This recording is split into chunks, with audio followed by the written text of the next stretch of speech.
Bonjour à tous, Salut! c'est Claire et Paul de Pima Institut et vous êtes sur notre chaîne Posturologie Motrice sur YouTube. Alors aujourd'hui on va parler des étirements. Alors pourquoi on va parler de ce sujet-là? Il n'y a pas de consensus sur les étirements, c'est un vaste débat. Il y a encore des personnes qui vous disent de ne pas forcément vous étirer après des exercices sportifs ou pas vous étirer tout court d'ailleurs parce que ça peut faire mal, etc. Donc on va essayer de répondre un petit peu à ça. Donc déjà, un étirement, c'est quoi? Alors, c'est juste par rapport à la différence entre la contraction musculaire et l'étirement musculaire. C'est par rapport aux insertions musculaires, c'est-à-dire là où il s'accroche, il a un début, il a une fin quelque part au niveau de deux os différents par rapport à une articulation. Et lorsqu'il se contracte, les deux insertions se rapprochent, c'est la contraction, il se concentre. Alors que l'étirement, en fait, ça va être stricto sensus l'inverse. On va éloigner les insertions musculaires pour étirer le muscle et ainsi faire le travail d'ouverture d'une articulation ou d'une autre. Alors, il faut savoir qu'il existe énormément de manières d'étirement qui sont essentiellement regroupées sous deux thèmes. Je ne vais pas toutes les énumérer, même dans le détail, mais juste pour savoir que d'un côté, on a toute la catégorie des étirements dits passifs, où on va essentiellement utiliser la gravité ou une tierce personne qui va faire sur nous donc la position à accentuer ou pas, ou ça peut être avec un poids ou autre chose. Et de l'autre côté, on a les étirements dits actifs où en fait la personne qui s'étire va utiliser volontairement son propre corps activement, le muscle étiré ou ses opposés, ses antagonistes pour pouvoir aller chercher un étirement un peu plus prononcé. Voilà, ils peuvent se combiner. Deuxième chose aussi à savoir, grâce à cette multiplicité d'étirements, il est possible de pouvoir s'étirer autant en échauffement, même pourquoi pas en réveil matin, comme beaucoup le font avec leur routine de yoga par exemple, ou autre, peu importe. Ça peut être aussi des exercices qui sont en pleine séance d'entraînement ou des exercices donc de fin de séance. Ou alors une séance à proprement parler complète, pure et dure, par exemple, demi-heure, trois quarts d'heure, une heure, où il n'y a que des étirements. Tout ça, ce sont des possibilités. Alors, pour quelle raison il n'y a pas de consensus sur les étirements? Pourquoi certains dénigrent les étirements? Alors, déjà, dans une séance, notamment d'entraînement quel qu'il soit, la plupart du temps, sur la partie technique, même la musculation, ça prend déjà pas mal de temps et à la fin, il reste pas de temps ou à peine pour pouvoir faire quelques exercices en plus d'étirement, notamment en séance de fin la plupart du temps. Et l'argument avancé, c'est qu'en fait, on va se blesser à cause d'un surtravail potentiel au niveau des fibres musculaires où en fait on va faire des petites lésions.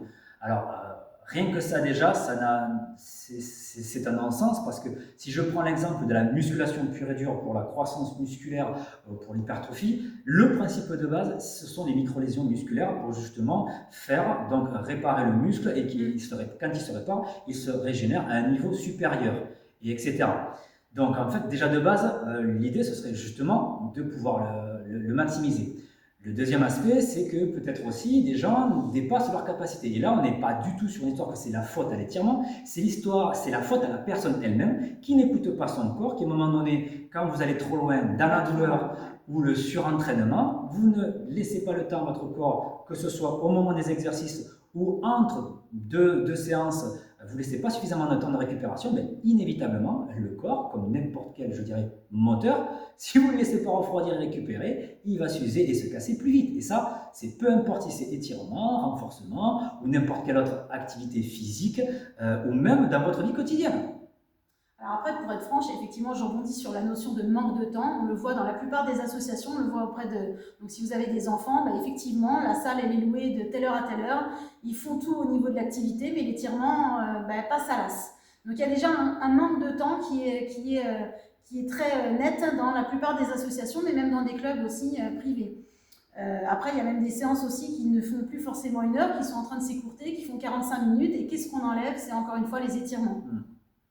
La deuxième raison aussi pour lesquelles on ne le fait pas, c'est qu'on ne trouve pas forcément un intérêt sur le moment. C'est-à-dire que on n'a pas trop, enfin, il y a beaucoup de personnes qui n'ont pas envie de s'étirer, ils ne voient pas d'intérêt. Et la dernière raison, c'est culturel. Il y a d'autres pays, effectivement, on va avoir les pays d'Asie où eux, ils s'étirent, voilà, eux, c'est culturel, nous, ça ne l'est pas.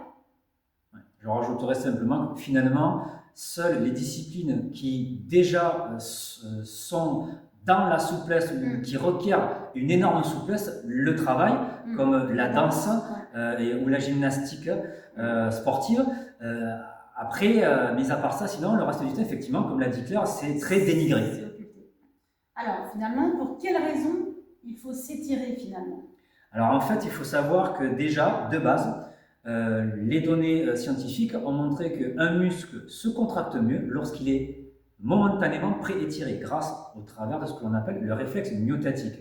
C'est-à-dire que, en réponse à un étirement bref, le muscle, par réponse automatique, va se contracter de manière automatique. Et donc, en fait, l'idée de fond, c'est de pouvoir déjà combiner cette contraction automatique avec la contraction volontaire pour optimiser en fait la force et donc le recrutement de chaque fibre musculaire. Donc déjà, de manière intrinsèque pour, je dirais, la performance sportive et en particulier pour les activités qui demandent quelque chose notamment d'explosif, et bien justement, déjà la notion d'étirement, même si elle est automatique, non volontaire, elle est quand même recherchée. Ensuite, c'est tous les aspects de la liberté de mouvement et ça va bifurquer après sur le côté au niveau de la santé physique et de la traumatologie. Il faut savoir qu'un corps qui est souple va avoir plus de possibilités de mouvement pour ses articulations. Vous allez pouvoir, par exemple, pour votre épaule, pouvoir mieux monter votre bras par devant, par le côté ou par derrière. Et chaque fois que vous ne pouvez pas le faire, vous allez devoir compenser par autre chose. Exemple, sur le bras, si devant je ne peux pas lever plus haut ici, c'est essentiellement par manque, en tout cas en grande partie par manque de souplesse, ben, quelque chose qui est là, je vais devoir compenser par peut-être un appui quelque part sur un plan de travail s'il y en a un, je vais devoir monter sur pointe et je vais devoir surforcer avec le muscle élévateur de mon bras ici devant, notamment le muscle de l'épaule, le deltoïde. Alors que si j'étais souple, ça monte tout seul, pratiquement aucune dépense énergétique, ou en tout cas de résistance, et bien en fait, grâce à cette baisse de résistance, les muscles engagés déjà, c'est beaucoup plus simple pour eux, et donc une dépense énergétique beaucoup plus moindre. Ce qui signifie que de fond, n'importe quel mouvement, chaque fois qu'il sera limité par de la souplesse et donc pas assez d'étirement, ça veut dire qu'il aura d'autant plus de résistance à vaincre pour les muscles qui font le mouvement.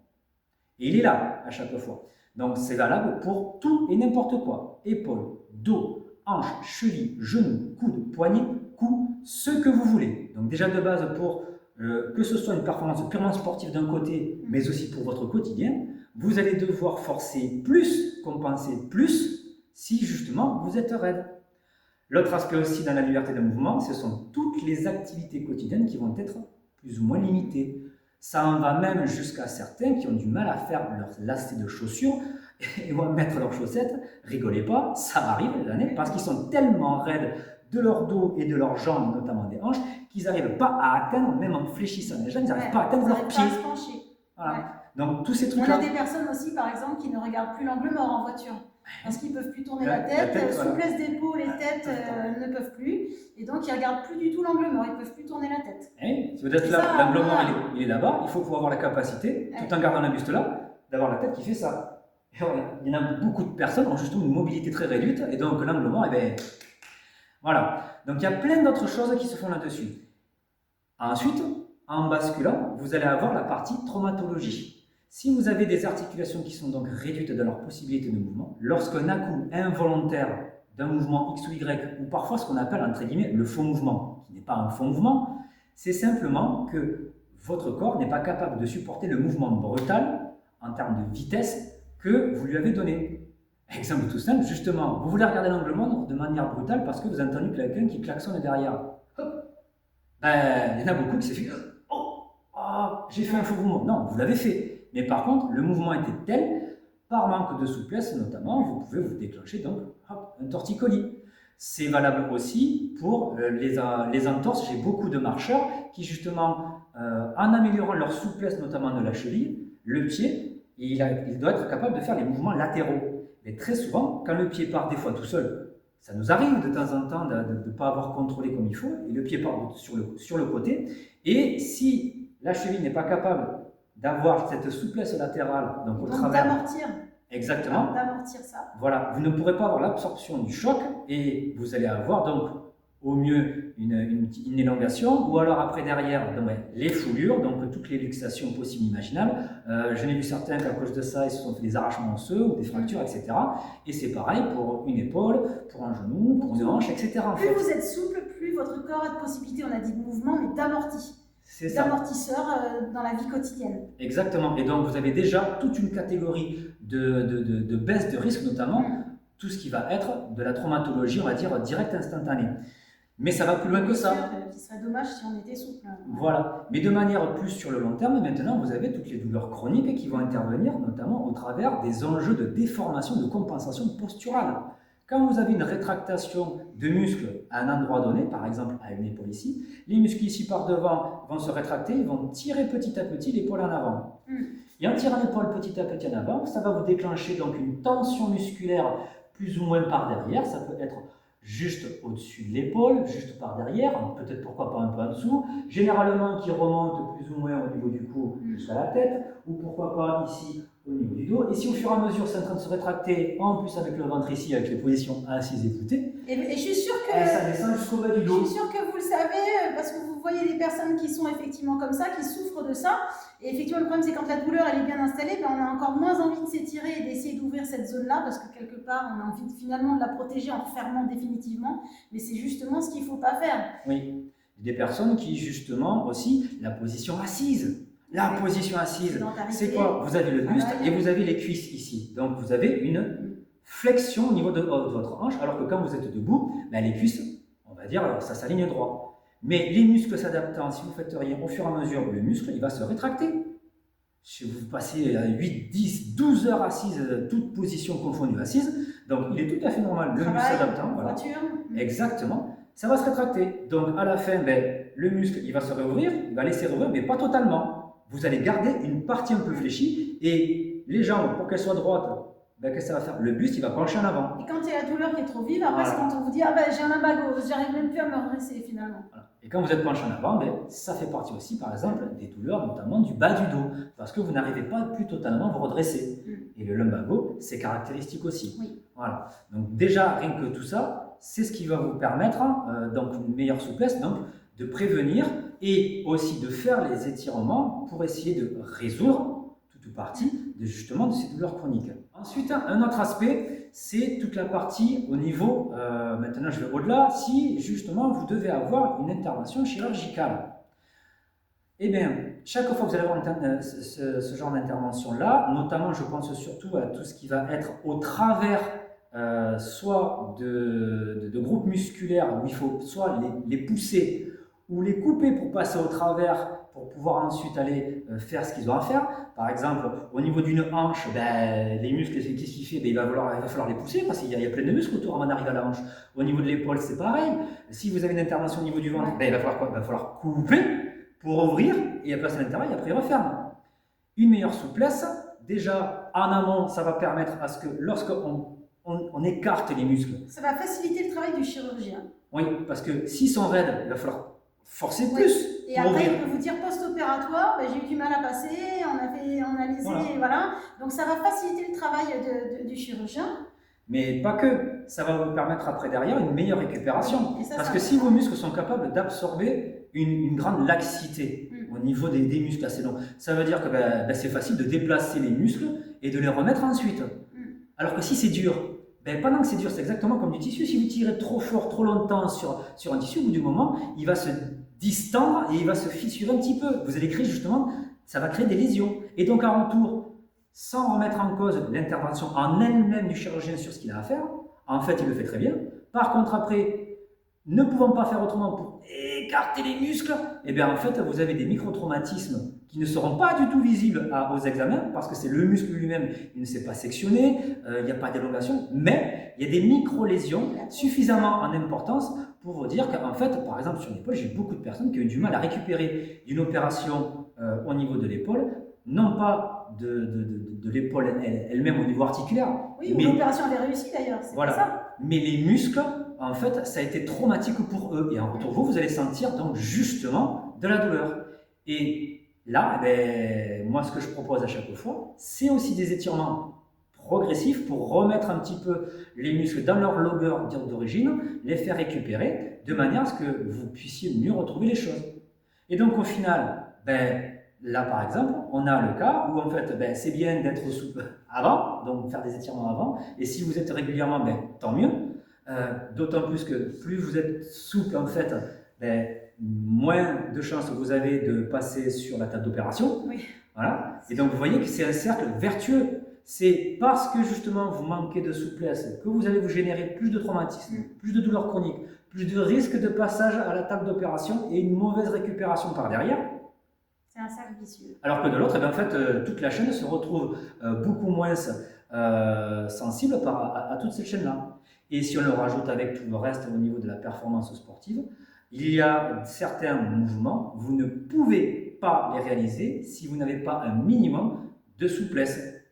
Je pense, alors j'ai donné des exemples de montée de bras tout à l'heure, mais sur le sport lui-même, par exemple, arriver à tenir sur ses fesses en équilibre et d'avoir les jambes qui sont tendues, c'est pas seulement tellement le manque de force au niveau des abdominaux ou des hanches pour tenir les jambes, c'est d'abord et surtout le manque de souplesse de l'arrière de vos cuisses, des ischios jambiers qui vous empêche de tendre complètement les jambes. Et donc, en retour par rapport à avant, vous allez devoir surcompenser des muscles des hanches, des cuisses et des abdominaux.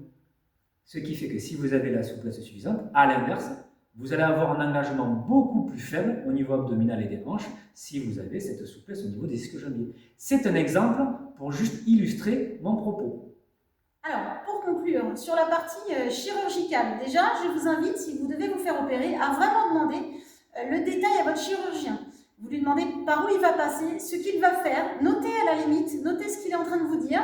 Comme ça va vous permettre d'anticiper, si l'opération a lieu dans un mois, de faire des étirements dans la zone où il va, par rapport à la zone où il va passer. Si c'est ventral, on a compris. Si c'est dans notre zone d'épaule, on va essayer d'ouvrir. Voilà, donc n'hésitez pas à demander, à discuter avec votre chirurgien, vous avez le droit de le faire. Deuxième chose, on a bien compris que oui, il faut s'étirer, là-dessus c'est clair et net. Ça permet de faire de la prévention pour le tout un chacun, pour éviter des douleurs, éviter des chocs qu'on va avoir, etc. Ça permet aussi du gain au niveau sportif, vous irez plus loin, vous serez plus fort, vous irez plus vite. On peut trouver tous les exemples possibles et inimaginaux dans tous les sports confondus. Donc vraiment, nous vous invitons, je sais que ce n'est pas la partie la plus drôle, la plus facile à faire, mais surtout, gardez courage, il faut vous étirer. Prenez quelques poignées de minutes, une dizaine de minutes, 15 minutes à vous étirer, et notamment aussi après des activités un peu intenses, genre vous avez fait du jardinage pendant 2-3 heures, il faut vous étirer, vous irez boire une petite bière après, etc. etc. Voilà. Donc sur ce, on vous souhaite une belle journée et on se dit à très bientôt pour de nouvelles vidéos. Allez, salut!